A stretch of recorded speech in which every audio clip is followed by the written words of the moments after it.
TV23 and Cobb EMC have teamed up to bring you energy efficiency tips for your home and business. This week's tip is about your home furnace and when it's appropriate to change filters. Here's Jeff with more. Hi, I'm Jeff Mason and we're talking about energy efficiency tips today. And today I'm going to be talking about your heating and air system in your home. Did you know that as much as 46% of the energy used by the average home is the heating and air or the ventilation system? Think about it. That's almost half of all of your usage. It's a pretty staggering number. There's some simple things that you can do to help the efficiency and help the system run more efficiently. A great analogy I like to use is your automobile. Now, we all do regular maintenance on our automobiles.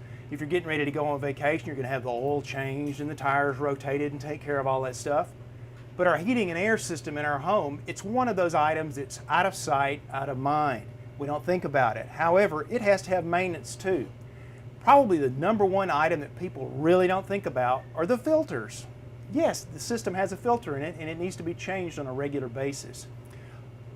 Example I'm going to show you, I have a filter here. Now this one is probably going to be hard to pick up on camera. This is a dirty filter, but a filter will start accumulating dust and dirt, and when it gets to a certain point, it will actually start restricting the airflow on your system. Now that creates a problem. Say for example, you've got your thermostat set at 78 degrees and it's August. The filter starts getting plugged up. What's going to happen? Well, if the system can't move enough cool air out into the home, it can't satisfy the thermostat, so the system's going to run much, much longer than it should. And if it's really plugged up, it could run almost all day long, non-stop. That's going to run the bill way up. What you want to do is replace the filter and put in a nice clean one like this. Now, all homes are different. Some homes you can get away with going 30 days, maybe 60 days, maybe even 90 days. And I know there are claims out there of filters that'll last for a year. The point I want to make here is you need to establish your pattern of filter change and just make sure you keep that up on a regular basis. The other big item you want to take care of on your HVAC system is just have it serviced on a regular basis.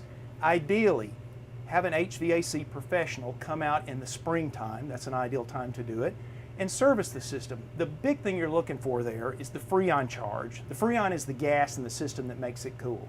If that charge gets low, same scenario, the system runs way too long and it runs your bill way up.